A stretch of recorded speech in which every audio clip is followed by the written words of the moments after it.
तो hello guys, कैसे आप सब लोग। मैं हूं आपका दोस्त द क्यूरियस गाय। आज आ चुके हैं एक न्यू क्यूरियोसिटी के साथ। क्यूरियोसिटी न्यू है मगर कॉन्सेप्ट बिल्कुल ही पुराना, जो कि हम बचपन से पढ़ते आ रहे हैं। हीट। सो मैं द क्यूरियस गाय अगर किसी बच्चे से पूछूं define heat, then he will say, sir, the heat is the form of energy that travels from one body to another body due to their temperature difference and blah blah blah. Okay, this kid has a nice brain. But wait. Hey kid, tell me about which form of energy? You said it is a form of energy. Which form of energy?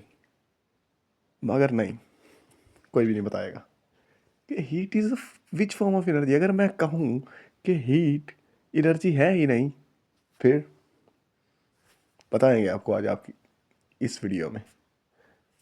तो heat जो है उसका concept बहुत ही प्यारा है। हमें पता है कि every body is made up of atoms, और एक सिंगल एटम से नहीं, बिलियंस ऑफ एटम्स से मिलकर बने हुए हैं। और अकॉर्डिंग टू सम साइंटिस्ट, जिन्होंने ये प्रूव भी किया है कि एटम्स जो हैं वो वाइब्रेट करते हैं अपनी ओरिजिनल पोजीशन पे,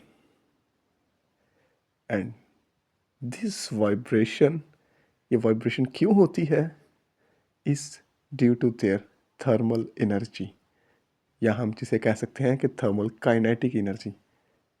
जिसके पास जितनी काइनेटिक एनर्जी, वो उतनी ज़ोर से वाइब्रेट करता है।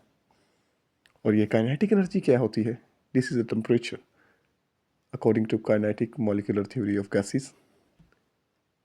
सो इट मीन्स एक बॉडी जिसके अंदर बिलियंस ऑफ एटम्स हैं, उसके पास जितनी ज़्यादा थर्मल एनर्जी है, एवरी एटम के पास, वो उतनी ज़्यादा तेज़ी से ऑसिलेट करेगा।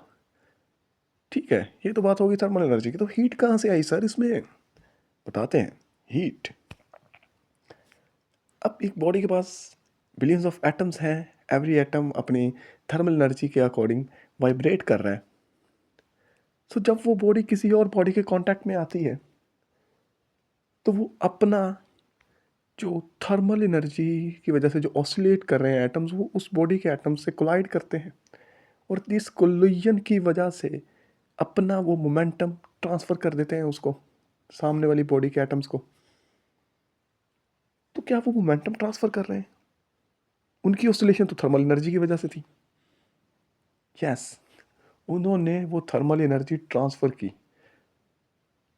अब किस बॉडी से किस बॉडी में जाएगा वो डिपेंड करता है इनके टेम्परेचर पे, mean the gradient of thermal energy. So temperature भी यहाँ से क्लियर हो गया कि टेम्परेचर क्या है, एक मेजरिंग स्केल है किस चीज़ का, थर्मल एनर्जी मेजर करने का किसी भी बॉडी की।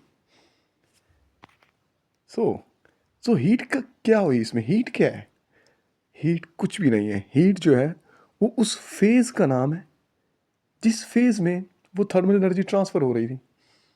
मीन एक बॉडी पड़ी हुई है हवा में, मतलब सराउंडिंग में, एटमॉस्फेयर में, उसके पास कुछ भी नहीं है, कोई और बॉडी नहीं पड़ी हुई, वैक्यूम में है, कोई और दूसरी बॉडी है ही नहीं उसमें, हमने उसको रेडिएशन से भी शील्ड कर दिया, बिल्कुल कुछ भी नहीं है। तो उसके पास जो एनर्जी होगी वो उसकी थर्मल एनर्जी, उसे हम हीट नहीं कह सकते। उसके पास जो एनर्जी है वो थर्मल एनर्जी है, उसे हम अगर हीट बोलेंगे कि इस बॉडी से इतनी हीट नहीं कर रही है, नहीं, उसके पास उसकी सिर्फ थर्मल एनर्जी है।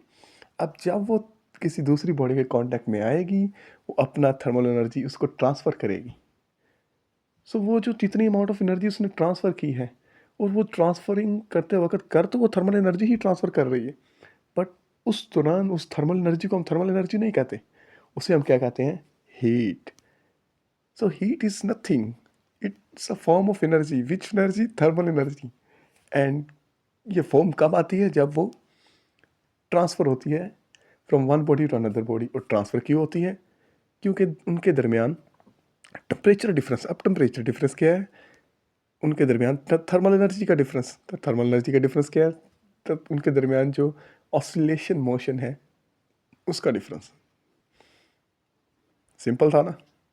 फंडा है पर गंदा है।